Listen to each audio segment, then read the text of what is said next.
tags, man. It's all about the tags. It's like, oh, if I don't tag it correctly, it's not going to do. And all the while, Google is literally just making its own list of tags and then deprioritizing your list of tags. User input tags deprioritized. It wants it to come from machine learning because it wants the algorithm to be unhackable. It doesn't want people to be able to do SEO. Like SEO is called search engine optimization. And SEO exists because of Google. And yet Google and Google engineers hate it. They hate it. What a weird world we live in. What a weird world. But anyways, guys, welcome to the August Patreon exclusive live stream. Now, we did 2 in July. We might do 2 in August as well, because I kind of like being able to sort of set the month up, talk to you guys about our goals and our plans, and then, you know, like hitting the end of the month to see kind of like how we're doing. Now, technically, you could do both with one stream. So I could be talking about July and how we did in July. By the way, we did awesome in July. We beat last year's July for sure, and we had a better July than we had the month prior. So the 30 days into July were better for a lot of different factors than even the month before, which was interesting. But yeah, July was good. But technically I could do these both in one video, but I think I'm going to start breaking them up. But anyways, the goals for the brand, the goals for the company, and the goals for the channel in August. Well, let me just tell you the baseline things that we always like to be hitting, because, you know, maybe you guys don't know this, and maybe you'll find it interesting. There's a couple of things that I think are really important. I try to average out each episode of the Nerdy News Rundown at 20,000 views. If the Nerdy News Rundown is averaging 20,000 views, then we are maintaining, like, we're doing good. Like that's about the pace that like you kind of bare minimum need to be doing to continue to be getting the numbers that we're doing, to continue to be growing at the rate that we're growing. Which right now we have like a B+ rating on Social Blade. Dude, that's freaking dope. Like that's honestly great. And it's a momentum that a lot of other YouTube channels would kill for. By the way, not to talk a bunch of shit, but have you guys checked out Warstu's channel lately? Man, his numbers are bad. And if you look at Mike Zero's numbers as well, man, tough. Yeah, he's hurting. He's hurting, man. He's stuck in that like 2K, 3K view, you know, space. And there's a lot of different factors there. Like there's just, you know, like that situation is just mistakes after mistakes. Ultimately, it's a lot of branding. Like, sorry, but like you've seen what people say. Like they come into the chat and they're like, Warstu is shit, Warstu's clickbait, you know, this, that, and the other thing. Same thing with Mike. Like what Mike doesn't realize, and what maybe Warstu didn't realize until I actually had a talk with him about it, was that like the clickbait and, you know, just doing what you're doing just to get views in the short term is crushing your long term. It's crushing your long game. Hey, Rebel Anna's in the building. I finally made it. Beautiful. Were you on the Patreon page? I tried to put a post on there to explain to people this time how to get to the YouTube of it all. I wish it wasn't confusing. Doesn't look dipping into 40K a lot. And you'll notice too, like the way I treat the show, the way the show was designed, is that it's sort of a piece of hub content that, you know, appeals to the subscribers and the base of people that are watching the videos, right? So it appeals as hub content, but then it also has the ability to be hero content. And hero content, oh my goodness, am I still on? Are you guys still seeing me? Because it's being really weird on my end. Chat, let me know. Are we still live?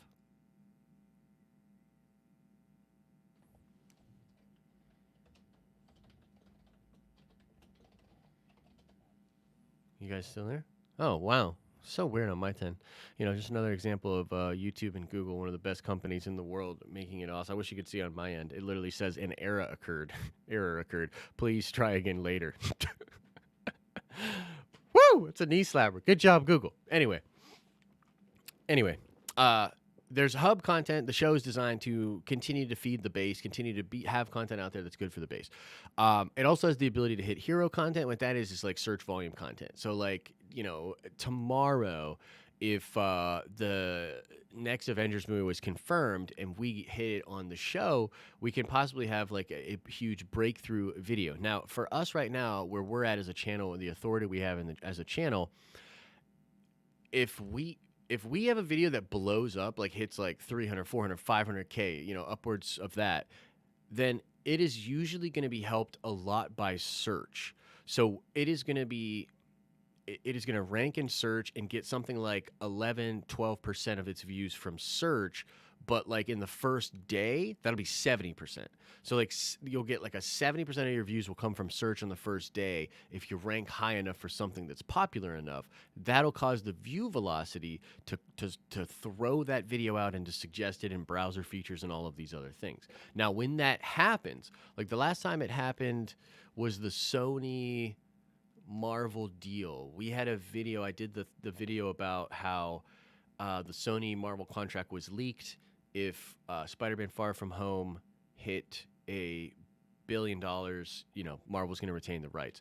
That video blew up. It did like 40 or 50,000 the first 12 hours, and then it went on to do like 100 and I don't know what it ended up at. Yeah, that was a monster video. Yeah. So that was like search. So basically what happened was the whole internet was like, oh my God, I heard about this Marvel Sony thing. What's going on? And then they go to Google or they go to YouTube. And we were one of the first out the gate. And the thumbnail was just getting a great impression rate. And so we ranked. We were ranked like first or second on that. And that video just crushed it. That whole week was great with videos. And the rest of the videos were hitting like 50, 60, 70K per. Now, all that has to do is that's extra view volume. So basically what YouTube is doing is it's like what would normally be a 20 to 30K video for us, maybe 40 or 50, is just automatically going to get pushed out to like 25 to 45,000 more views because the algorithm is just saying, hey, this channel's popping right now. People are watching this. You know what I'm saying? So inevitably we'll hit, like we're pretty much on track that we hit like one of those a month, pretty much once a month we hit something and we crush it and it becomes really hero content as opposed to, that's awesome, Daniela. I love it. But that's the point. So basically, in August, we'll continue to do that. We'll hit our numbers. I'm focusing on the length of the show. I want every Nerdy News Rundown to hit that at least that 10-minute mark. And I talked about on the update video earlier, YouTube thing. YouTube wants the watch time. It wants people to stay watching. You know what I mean?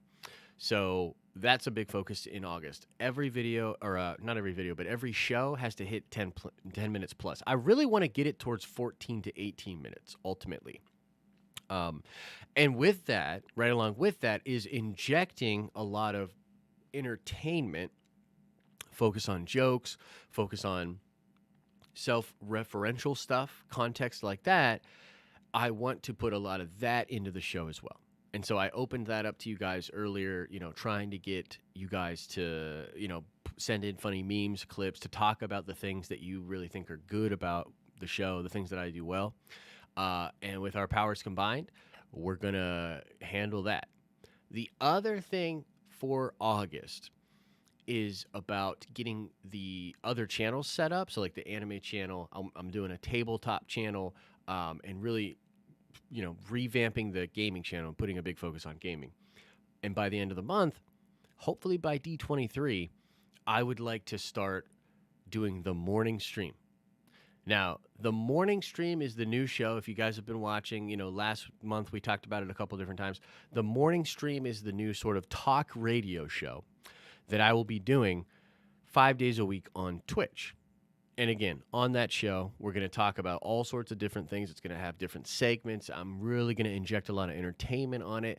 Like if you watched the stream yesterday on Sunday, like there were moments where I was just being really entertaining, just in the moment, spur of the moment, interacting with chat, just being really funny or whatever.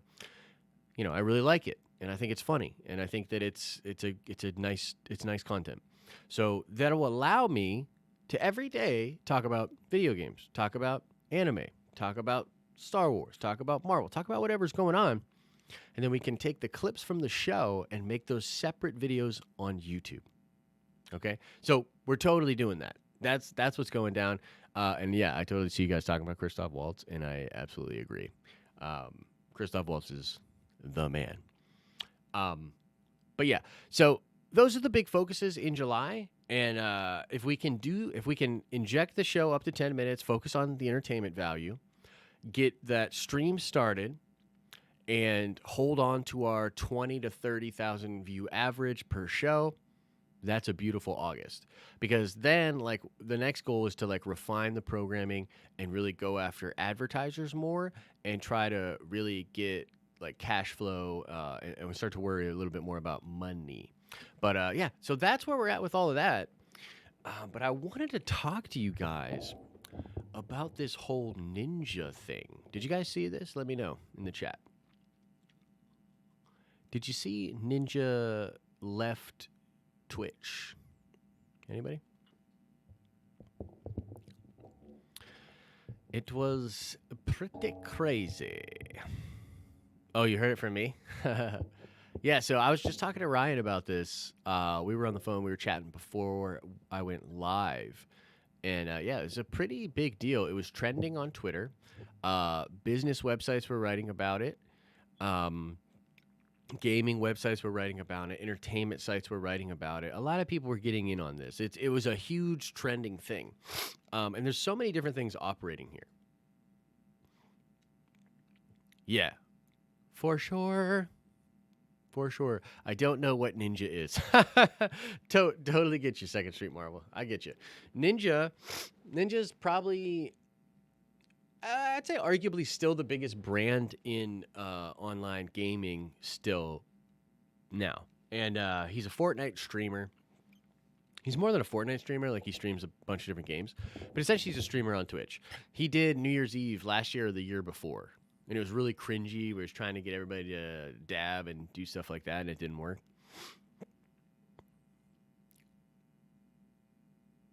Like, you don't know who he is, and I totally get that. But, like, that space is gaining more and more traction. Video games in general and gaming is more of being taken seriously, not just as a piece of entertainment, but as possibly sports and things like that.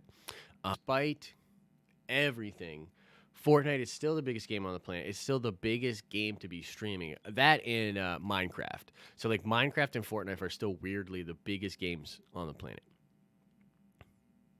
And I can't stand either of them. I'm trying to get Al to play some Apex Legends with me tonight and show him my skills. But yeah, I can't. I know, it is crazy.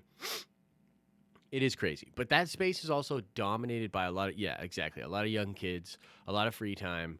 And Fortnite, it just has a very unique brand. I'll say this, for Epic Games, and they get a lot of shit, and Tim Sweeney gets a lot of shit.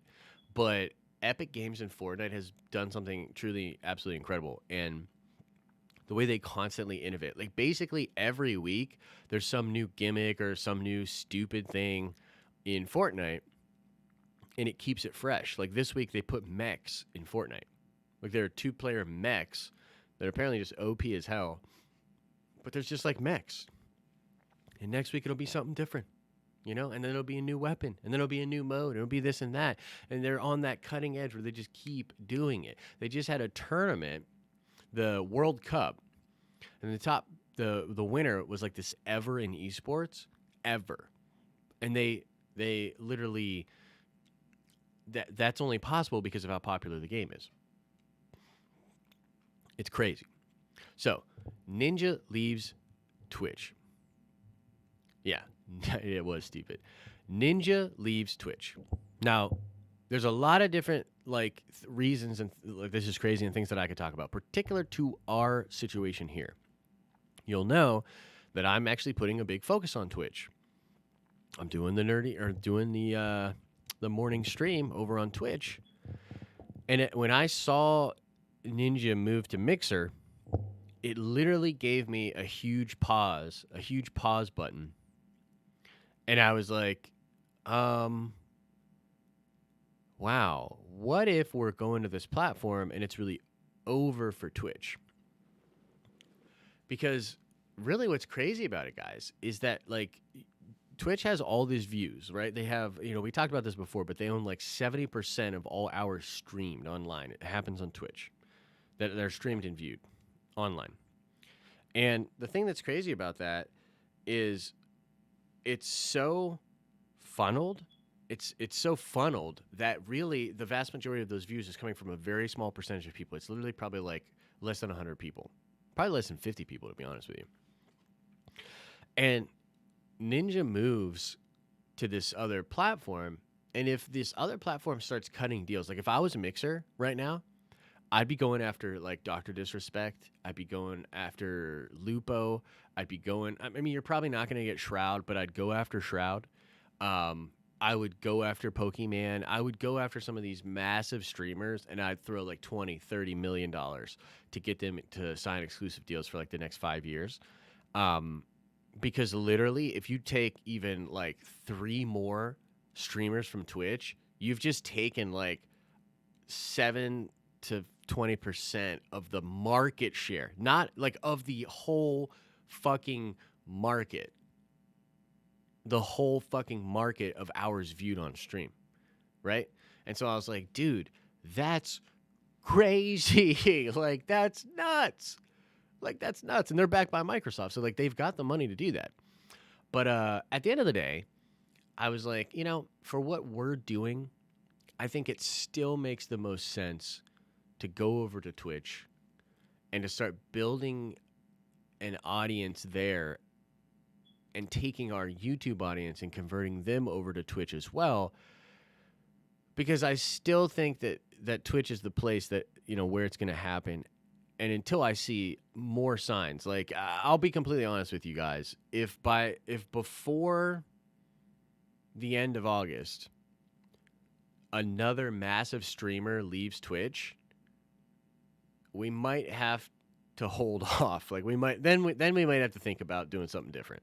Because I think it's so crazy that they're letting that happen, but Twitch could really fuck this up really quickly.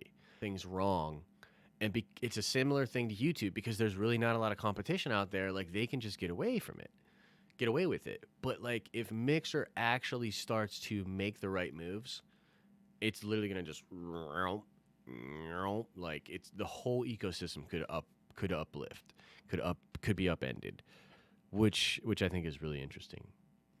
But yeah, so that's basically all I wanted to talk to you guys about as far as like the update and stuff. But feel free to drop some questions in, guys. Let's go for like a half hour more and let's just freaking chat, man.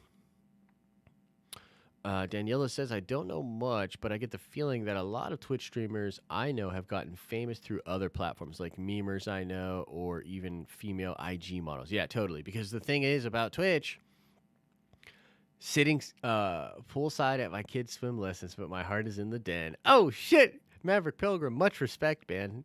Much respect. That's cool. That's cool. For a second, I thought as I was reading, I was like poolside at my infinity pool, hanging out, sipping Mai Tais. I'm ready to go or something like that. But no, that's equally as cool, man.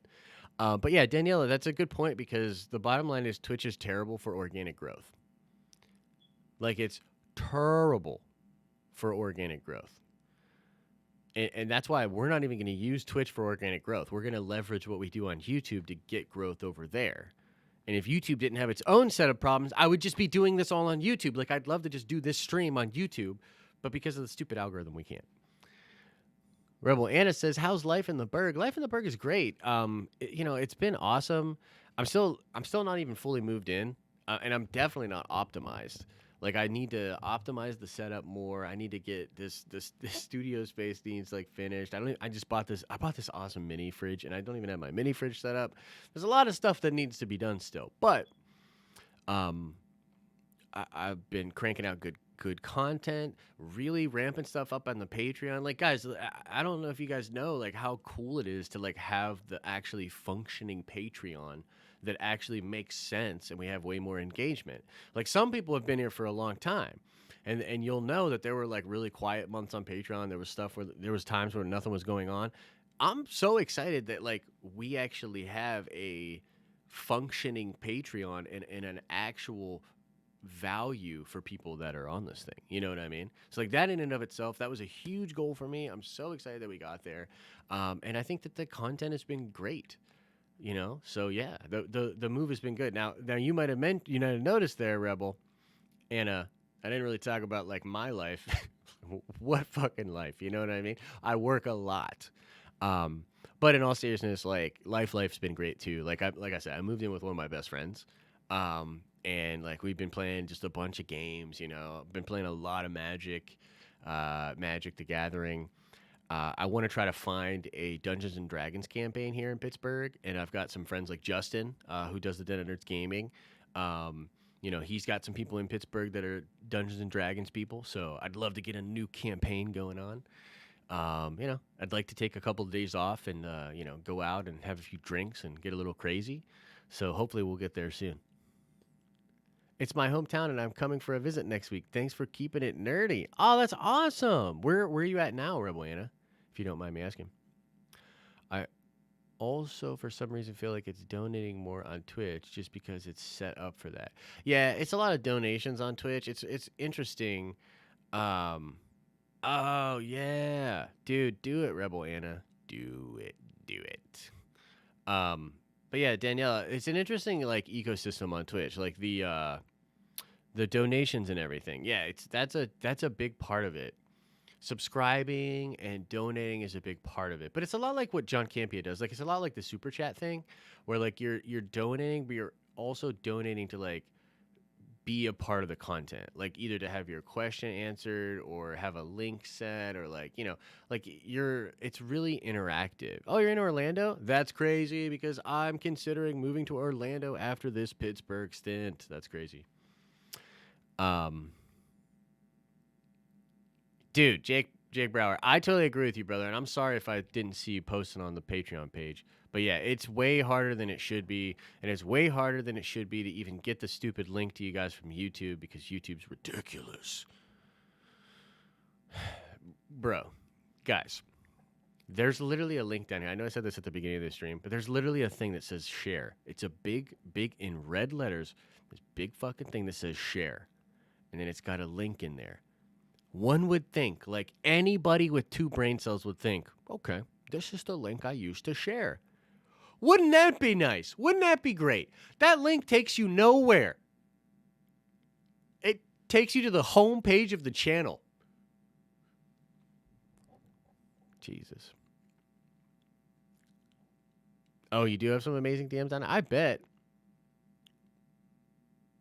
I bet. Let's see here. Maverick has a question. I don't know if we are speculating on Phase 4, but what if Shang-Chi flops in China? Will they in any way respect an American comic book kung fu movie? Yeah, that's a really interesting question. So actually, that's something Ryan and I have been talking about. So we've been talking because we're working on our Shang. Man, can I show you guys this cool thing?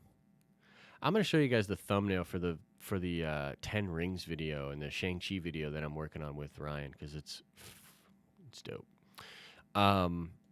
But so we were talking about this because we're working on the Shang-Chi video, and one of the things we were talking about was like the fact that this movie could flop in China. As crazy as it is, the Chinese are like really sensitive to certain things, and oh my god, why did I do that? Why did I flip it? Like they're really sensitive to certain things. Like this is something I don't know if you guys know this. This was an interesting tidbit that I shared with Ryan. Check this out real quick. Check out that thumbnail, baby. Woo!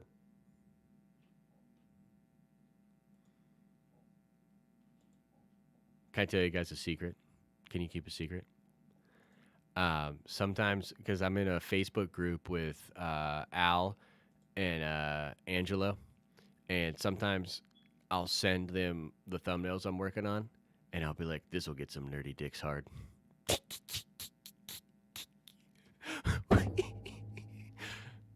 It's true. But yeah, this is something that we were talking about because when it came to the role of the Ancient One in Doctor Strange, um, so a lot of people in America, like American people, got all butthurt about that because they're like they whitewashed the Ancient One. That's this Asian Chinese people. What people don't understand is that they did that to appease the Chinese market. The Chinese think it's racist and disrespectful to have characters like that. So the Chinese wanted it to be played by a white person. Isn't that nuts? So you got people in the West that are like, Marvel's so insensitive. They're whitewashing thing. And Marvel's literally doing that to appease to the Chinese culture. It's like people in America are so disconnected from what other cultures think. We think that our version of wokeness is like the world version of wokeness or whatever. Yeah, isn't that crazy? So China's tough, dude. I don't think China is going to like the fact that this director is Japanese and American. And they definitely don't like people from China that leave China and are supplanted in the West. So like Simu Lee is dope. Simu Lee is a great pick, man. Where's my Simu Lee poster? Can someone give me guys, can someone buy me a Simu Lee poster? Even if it's like the most ridiculous thing. Even if it's some like literally like boy band-esque Simu Lee poster, send it to me and I will put it on the wall in some of the videos. It's America. Yeah. Anyways, we don't want to go too far down that road. But yeah, so China does not like people that leave China and then go to the West. So Simu Lee and his parents left, and they're Canadian. They live in Toronto. They're an example of people that leave China and come to the West. They really don't like that. They really don't like that. And so it's actually possible that China rejects the Shang-Chi movie. Okay, and this is a story, this is a concept, this is an idea that not a lot of people are talking about. But it's definitely possible. Now, I don't know exactly. It really seems like what Feige is doing and like what Disney is trying to do is trying to make this the first Asian superhero. They're like, no, this is the first Asian superhero, and they're trying to less associate it with the country of China and more with Asian culture and with Asian people. And it'll be interesting to see how the Chinese audience reacts, because there's one thing. So the government of China could literally shut the film down in the country. There's only like 26 foreign films that come over to China anyways, and usually they are Disney movies. But it would be interesting to see how the government reacts to the film. But on top of that, it'll be interesting to see how the Chinese people react to it. Like, did you know that the Chinese people absolutely hate The Last Jedi? Did you know that the Chinese people hate the sequel trilogy? You think Americans have a problem with the sequel trilogy? The Chinese fucking hate the sequel trilogy. Hate it. And they're brutal, dog. They're brutal. You think American people are bad? Oh my God. Do yourself a favor. If you want to have a good laugh, but please don't get all butthurt about this, because it's not me that's doing it. And I just have a dark sense of humor. But like, if you go read the Chinese reviews for The Last Jedi, go read the Chinese reviews for The Last Jedi.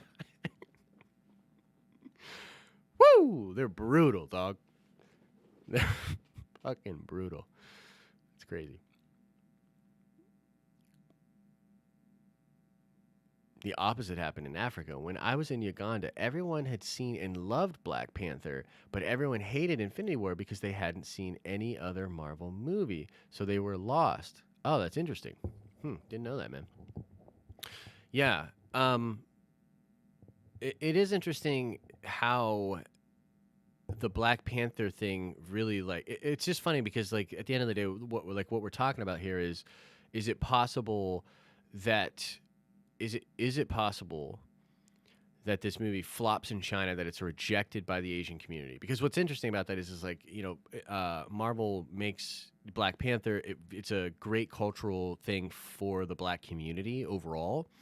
And it really showcases a lot of like Black excellence, right? Captain Marvel, to me, I'm like, I don't know. I just didn't like the movie. But here's the thing. By and large, it's really embraced by a lot of female audiences. Female fans really like it and feel empowered by it. It's a good thing culturally for women. Women didn't reject it. The movie's $1 billion franchise. So what if like they do the same thing for Asia and they're like, all right, here we go. We're throwing a bone to the Asians, like here we go, Asian representation, and like Asian people are like, fuck you. That's a problem, bro. That's a huge problem. But I also think that like that's part of the reason why the 10 Rings and the Mandarin and the fact that Simu Lee is just amazing. I feel like there's going to be plenty of people in the West that embrace it. So like I think that the West that Shang-Chi will be a really big movie in the West, and hopefully not get crushed in the East. Well, that's totally the point, right? So there's plenty of Asian Americans. Yeah, and then hopefully, yeah, you're right. There's plenty of Asian Americans. I mean, shit, there's a lot of awesome Asian Americans. So yeah, there'll be plenty of them, and Canadians. And Europeans, and whatever. There's just plenty of people, and like the unfortunate truth is that like China as a marketplace is very valuable because there's a bajillion people there. But China also doesn't have the best reputation even in the East. You know what I mean? There's plenty of people that don't like China. China is really the only true superpower besides the United States, and not to just get not to get like patriotic or whatever, but like China's not exactly a bunch of good guys, from a government perspective. They're not a bunch of good guys. So it's a weird, thing. It's a weird thing. It's interesting to see how that all will play out. But thank you for the question, Maverick Pilgrim. I do appreciate that. Yeah, well, so Maverick, it's a really good point. If they partner with the Chinese Hong Kong film industry, because Hong Kong is separate from China in a lot of different ways, including economically, Tony Leung is a major player in Hong Kong. So he's a Hong Kong-based actor, and so hopefully there'll be a huge part of the social classes or whatever in China that embrace the movie because of Tony Leung, and because if they shoot stuff over there in Hong Kong or whatever. I think Feige's doing his best to try to be respectful here. It's just the bottom line that like what's funny? And I don't know this to be sure, but I almost feel like in Asian culture, the idea of like white people trying to like be like respectful towards what they perceive to be Asian culture is disrespectful in and of itself. Did that make sense? Did words just come? Did they form? Did you get it? Did that make sense? I don't know if that made sense, but that's almost how I feel.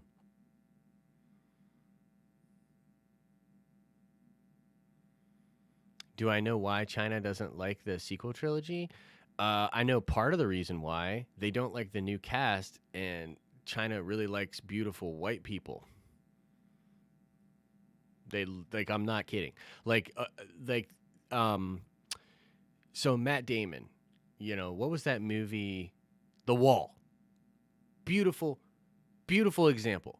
Okay, The Wall. In the West, people were like, in the West, that we were like, dude, Matt Damon, What are you doing, bro? Showing up in a Chinese movie like that? Fucking whitewashing, bro. Matt Damon. That's a Chinese-made movie. Chinese people wanted Matt Damon to be in their movie because they love beautiful white people. And they literally were like, yo, Damon, please come over and be in our movie. Matt Damon-san, would you please do us the great honor of being in our movie? And Matt Damon's like, yeah, I'd love to. And then Hollywood's like, fuck you, Matt Damon. It's like, it's so hilarious. It's so hilarious. But yeah, I mean, part of the reason that they don't, they write some pretty terrible things in their reviews about some of the people in the sequel trilogy. They write some pretty disparaging things about some of the cast and crew in the new Star Wars. Yeah. Mm-hmm. By the way, definitely not endorsing their opinions. I just find it funny that it's a real thing. I know, right? Poor Matt Damon. I mean, let's be real. He's doing all right. He'll be fine. He'll be fine. Yeah. And so the rest of the world does not see the world the way that a lot of Americans do. You know what I mean? I think that's the bottom line. That's what it comes down to, you know? Like, you know what's really weird too? Like, here's another example of like culture and just like weird differences. So, if you go study anime or manga, if you go study anime and manga and you find and you try to find like the source of like where does that art style come from? Like what are they emulating? Asian people will tell you it's Walt Disney. They actually looked at Walt Disney and if you really if you try to stretch your brain a little bit, I think you can see it. Like if you really try to, I think you can see it. But the Japanese anime and manga, which to a lot of people in the West is considered to be this just totally Japanese thing, is actually their version of Walt Disney. Isn't that fucking nuts? Norin Red, hit me with your interesting talking point, my friend. That's what this is about.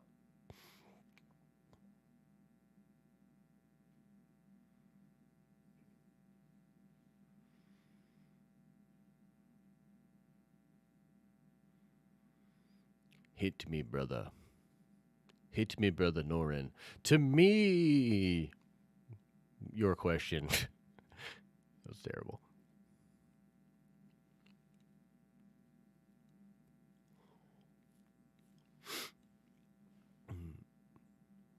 And anyone else, please feel free.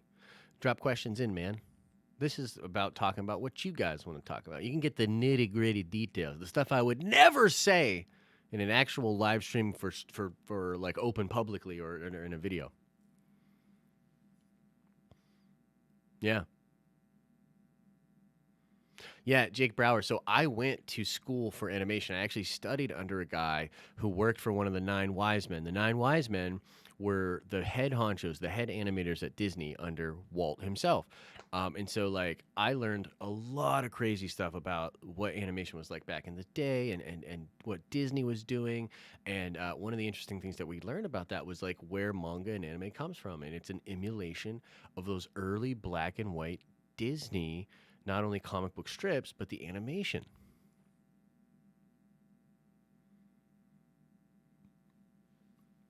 You may have mentioned this already, but what entertainment additions are you thinking for the Den of Nerds?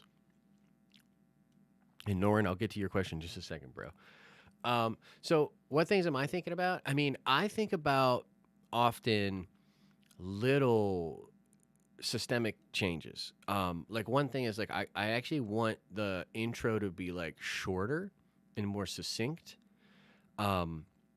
And I want the structure of the videos to be a little bit better, a better utilization of music, and things like that. So I think about stuff like that, like little like branding things that can kind of bring a nice like unity to all the different pieces of content, particularly like when we start really focusing on gaming and focusing on tabletop and anime and all these things. I basically want it to be like, so some person watches us for the very first time and it's a video about Dragon Ball, but then they might get served up a video or see another video that's about the Avengers, and they liked the way we broke down the video. They liked the music. They liked the intro. They liked the aesthetic with the TV and the color beams and the channel changing and all that. I want people to have a good vibe on us, and if there's a million channels that they could watch about whatever piece of content or interesting thing, I want them to be like, if they have the pick, to pick us simply because of the fact that we're groovy. You know what I mean? And it's a good time when you're watching the video. So that's the kind of thing that I'm thinking about. But beyond that, I'm thinking about the live stream show and also some skits. Like I actually was trying to do a skit today with my buddy, but he wasn't able to do it. But like one of the things that I'm gonna get is I'm going to get Ryan and Al to record some videos that are basically like I'll call Al and be like, oh man, I don't know, I got a good idea for a video today, but it just feels too clickbaity, Al, you know. And then I'm gonna record Al, and he's gonna be like, oh, fuck him, clickbait the shit out of him, put the video up right now, like just stuff like that, like almost like a WWE kind of behind the scenes look at like a character version of like executive producer Al. You know what I mean? And like his deal. And like in those ESPN commercials where they show like the what it's like in the office and stuff. You know what I mean? And like what like an exaggerated kind of parody version of what the channel is like, what this whole thing is like to give that sort of a vibe. So that's sort of like the 2.0. Once we nail down getting everything uniformed and having these other channels and having everything feel good, then we start to have a little more fun with it. Now let's go to Noren's question. With all the MCU awesomeness, I'm curious what characters people would be okay with not having in the MCU and which ones have to be introduced for people to be happy. In other words, who would you be pissed about not being in the next few phases? So that's kind of an interesting question because I see a lot of people, talking about that, right? Like making coffee backstage. Exactly, Danielle. That's exactly it. Like shooting some stuff like that. And by the way, like one of the things that I want to do is when you guys, like when we can all get to a convention together or we do a meetup or something like that, like let's have, exactly, a lead on for exactly, dude. We can use these clips all over. But like when we all get together is just film some stuff together as well. And like pretend that it's like The Office and that we're all a part of it. You know what I mean? Or like, like stuff like that. But yeah. Oh yeah, Rebel, we got you, Rebel Enna. But so here's what's interesting. Let's get into Noren's question here.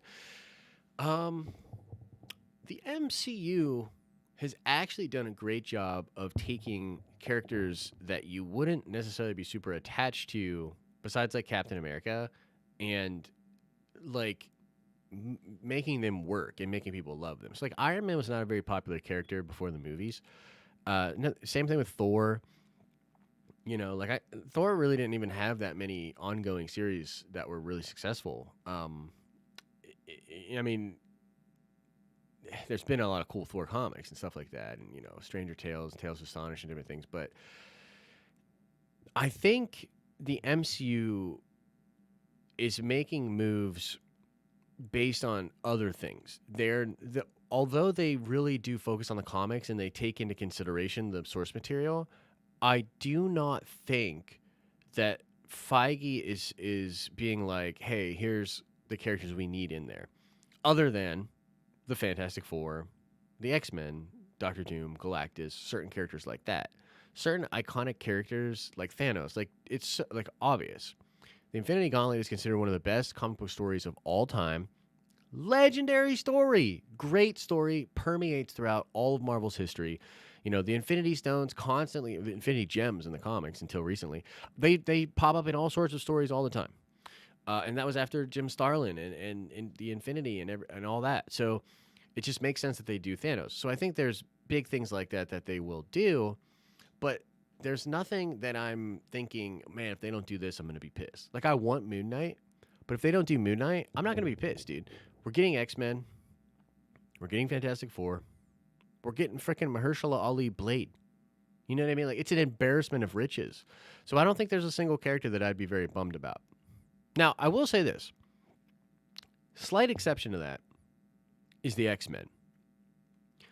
Dark Avengers. Whew! Just went from 6 to midnight. If they change the name of the X-Men and they don't actually do the X-Men, I will be kind of bummed about that.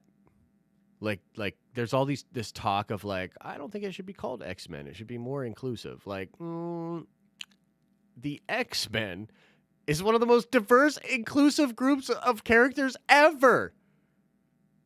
Like from the jump, the X-Men was pretty much an allegory for civil rights. It has like I said, the most ethnically diverse group of characters in a single comic book ever. Shut the fuck up and just call it the X-Men. I will lose my goddamn mind if they don't call it the X-Men. If they're like X people or something like that, I will lose my mind. So there you go. You get a little honesty freak out from me. Don't clip that and put it on the internet for people because they'll get all mad at me. Fantastic Four, Namor, Surfer, and the X-Men. Yeah, but I think we're pretty safe on all that, man. I think we're pretty safe on all that. Yo, I gotta be honest. I have no problem with Blade being Muslim. In fact, it could almost be really cool, dude. It could honestly be really cool because, like, there's aspects of Islam that are, like, really interesting and ancient. So, like, what if you tie in some of, like, you know, and you got to be fucking careful there because that is a group of people you really don't want to piss off. But, like, I just think it could be interesting to tie some aspects in of that faith to the supernatural. In the same way that Christianity is tied into the supernatural, you could do some really fun things there.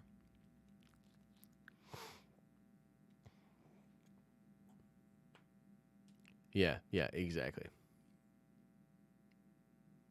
No, that's not really true. Second Street Marvel. I mean, you know, by and large, it doesn't play a big role in it. But I mean, like Matt Murdock is a Catholic, and you know that's a big part of his character. You know what I mean?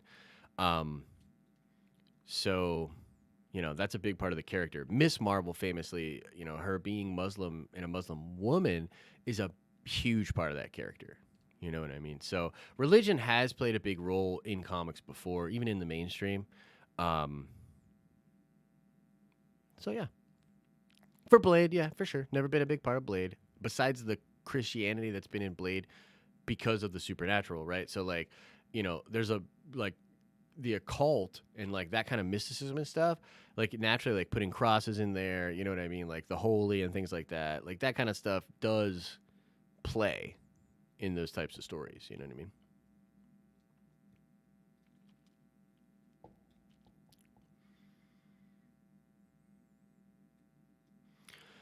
Yeah, no, I would agree, Norrin Rad. Marvel's done a great job at making race gender changes to cast the right people. Changes don't bother me at all. As long as they aren't too crazy. Yeah, I mean, they don't bother me at all, particularly because I don't think they're being done because of the race, right? So, like, you look at Idris Alba, which I mispronounced his name today, but, like, Idris Alba being Heimdall. I mean, dude, he's amazing. He's amazing. Like, it doesn't even enter my mind that that's a issue or a problem or whatever. Like, he's amazing in that role. You know what I mean? So Marvel's been pretty good about it so far. You know what I mean? Like, I really do think that they're very smart. I also think one of the things that Feige does that's really smart is he says the right thing to certain groups of people, but then he won't necessarily move on that until he knows it's the right time. So, like, literally for years and years and years, he's been saying, like, yes, we're going to have LGBT representation. You know what I mean? Like, yes, we're going to have LGBT representation. And then he quietly just didn't really focus on it. And like you might say, like if you're a member of the LGBT community, you might be like, dude, where's this at? It's like, come on, like we need this representation. But if you're not a member of the LGBT community, which by the way is actually a pretty low percentage globally, it's literally like 2 to 4% of the global pop is LGBT. So when you're a business, there are just things that matter more than appeasing, 4% of the world pop, maybe 13% of the pop that actually like really cares about that, right? Um, Not saying it's not important. It's just think about the priority. The priority is to actually make the property in the universe itself matter and good. Because being completely honest, if the MCU wasn't as dope as it is right now, then the LGBT representation that is coming to it would not matter as much, right? So it's like it wouldn't even fucking matter as much if it wasn't as big of a deal. And you just got to get your ducks in a row. You know what I'm saying? Like a lot of Hollywood studios do this. They do they're trying to appease this group of people or that group of people. They want to make this person happy. They want to do this. They want to do that. Well, dude, you should worry about that. But number one, you got to make a good fucking movie. Number one, you got to make a good franchise. You got to make something that resonates with people that people care about. Otherwise, it don't matter, man. Otherwise, it don't matter. Dude, it is crazy. Norrin Rad says Kevin Feige is a scroll from the future. It's only explanation for how he constantly makes the right moves and is always 10 steps ahead. I mean, so let me gush about Feige for a second. I mean, while we're on that topic, right? So Feige doesn't always get everything right, actually. If you look at the MCU, there actually have been a lot of different bumps in the road. What I think is really the big one of the things that Feige does that's just insanely smart is he's a brilliant he learns from his mistakes. So, the MCU has had its fair share of falls, like that era in phase 2 where you've got Thor 2 and then Iron Man 3 and things were just kind of, you know,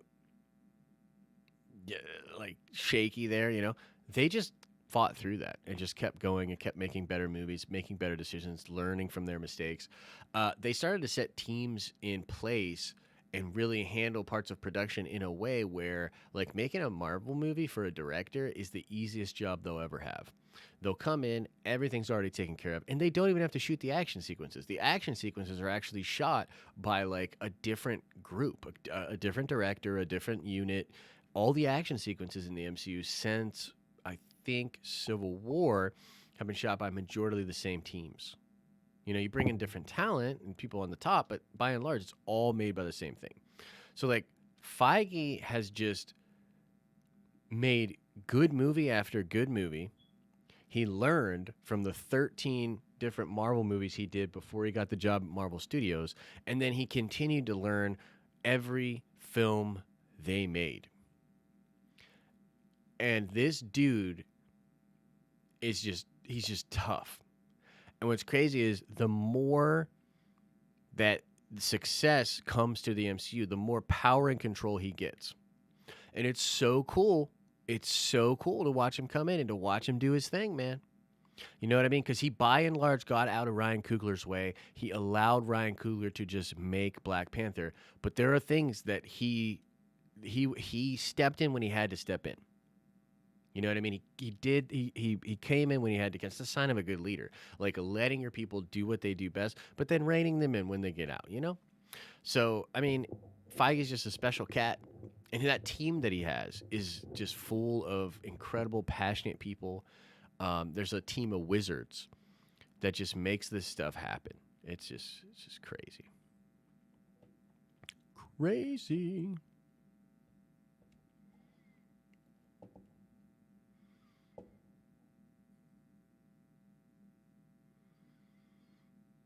Yeah, Norman Rad says I don't think the Marvel movies are really failures. They're just decent movies instead of amazing movies. Yeah, for sure. But I mean, like the shakeup with losing what's his face, the first guy that Edward Norton, losing Edward Norton as Hulk. That's a mistake. You know what I mean? Like that's just a mistake. Like either you shouldn't have hired the guy, or you should have figured out how to keep him happy and work with him, right? Now, to Feige's credit, he put the vision for the franchise above the star power there, and that was the right decision, right? Because now, like Hulk, it's all good. You know what I mean? But I just feel like there's certainly been mistakes that have been made, you know. But yeah, Don Cheadle's awesome. Danielle, your boyfriend doesn't like Don Cheadle? Jeez. Dude, that Captain Planet spoof is amazing. You're a tree. You're a tree.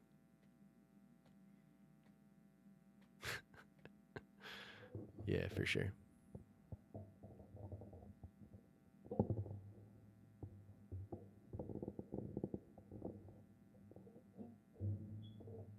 Oh, he just doesn't like the actual actor. Okay.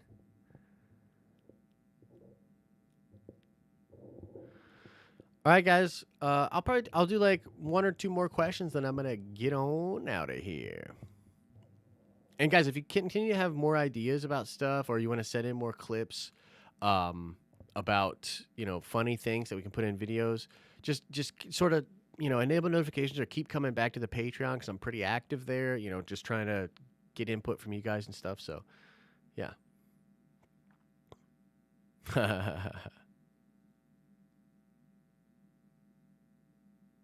See you later, Norrin Rad. Thanks for hanging, man. The ladies' man character to the MCU. That would be hilarious.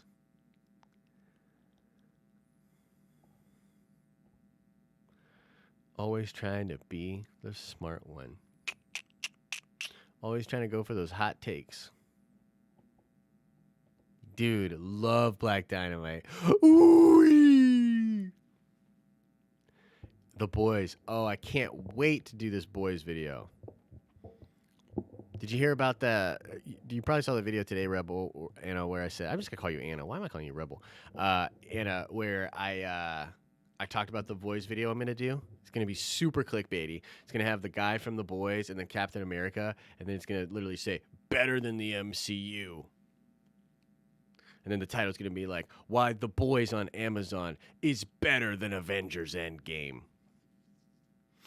And everyone will be like, "Oh, fuck this guy." Click, click, click. And then I'll be like, "Not really, but it's still really good."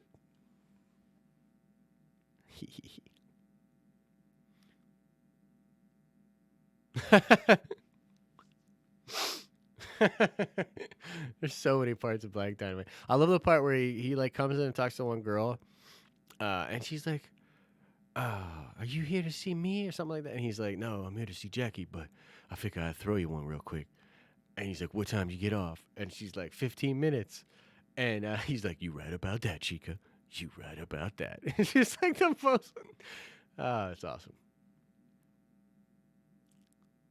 I thought you told you not to interrupt my kung fu.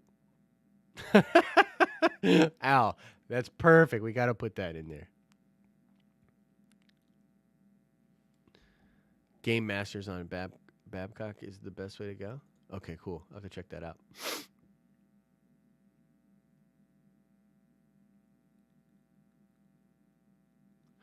Yep. Clickbait is what clickbait is. Look, man, we like clicking interesting stuff.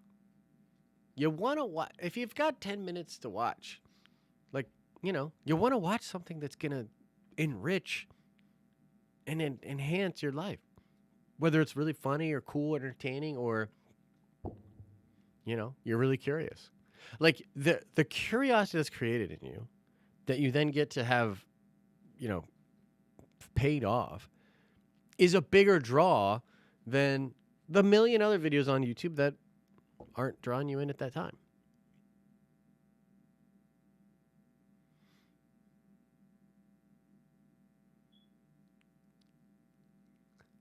Yeah, and then he just somehow catches them. Yeah. What kind of clips are helpful? So like any memes, any funny videos from clips from movies that you really like.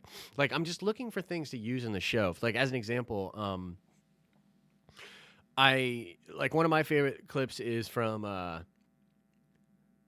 Nacho Libre, where he's like, um, sometimes when you're grown up, you wear stretchy pants in your room. It's for fun. But like the it's for fun part, like I could be like, man, now let's go to Speculation Town, or hey, let's talk about what this could mean if it was true, and then literally just cuts to a clip where it's like, it's for fun. You know what I mean? Like that kind of stuff.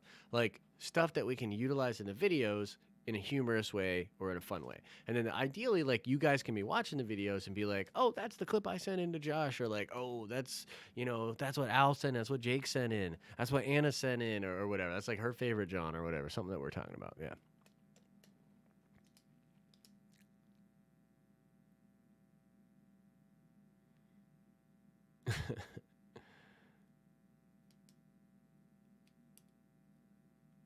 Please tell me why Captain Super America is better than Superman. Um, Captain America is better than Superman? Like, is that a real question? That's a tough one. They're very similar characters as far as their character.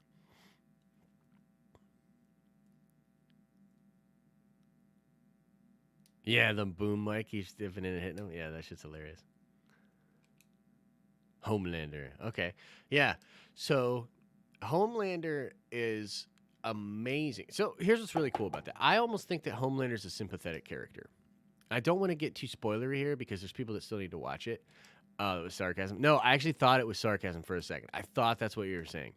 Um, but the main reason that that character is more interesting than Superman is because, like, you don't know what's. This dude could snap at any moment. And I love how terrified a lot of people are of him.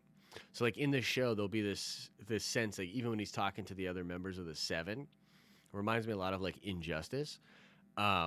Dude, we could totally do, like, the boom mic falling on your thing in NNR. Yeah, we could do some of that. That's a good idea, dude. That's a good idea. Um, but yeah, Homelander's a great character because, like, I think he's really a sympathetic character because if you think about it, like, they lied to him, not to get too spoilery, but they lied to him about a bunch of stuff. He's raised in a lab. He really doesn't have any parents or anybody that he cares about. There's a lot of, like, things about his character that you feel bad for him. Now, on the other hand, he's obviously sociopathic and hurts a ton of people and does horrible things. It's tough. But that's why he's a better character, because he's more interesting.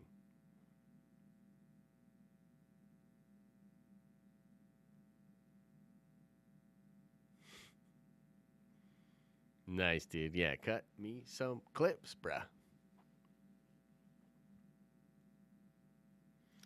Yeah, The Boys is incredible. Homelander's a great character. Yeah, it's almost a perfect show. It really is almost a perfect show because, like, it's just it has, like, the perfect, like, everybody's gray. It's all gray morality.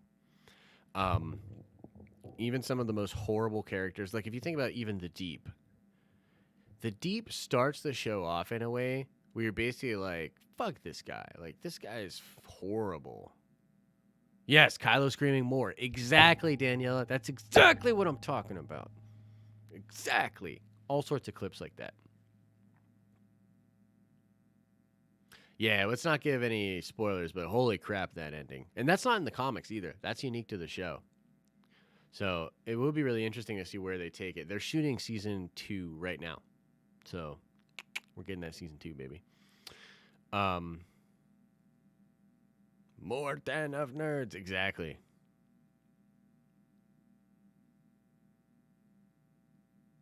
Yes, that's a very good one. It's a very good one. Exactly. I need it. All sorts of fun clips like that. Like, I can find a way to use them. Exactly, Daniela. That's it.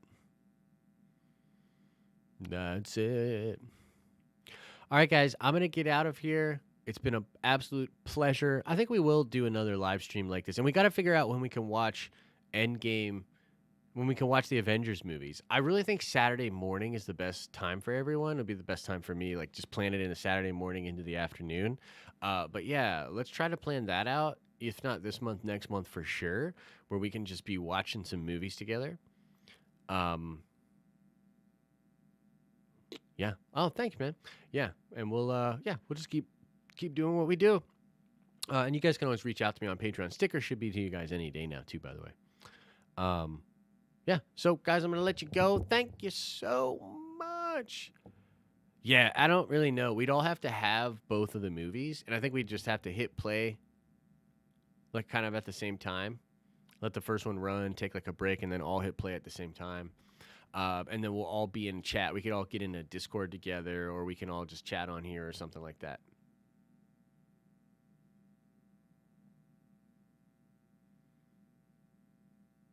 Yeah. Get a bunch of snacks, you know? And we can either do like commentary or we can just watch it and then talk about it afterwards.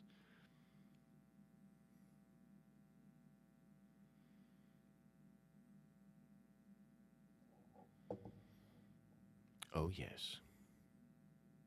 Yeah, like Saturday morning cartoons. It's like the old school days, man. Saturday morning cartoons. All right, guys, I'm going to get out of here. You guys are amazing. Thank you very much for the support. You can always reach out to me if you need me. But yeah, I'll see you guys soon in another video, okay? Everybody have a good night.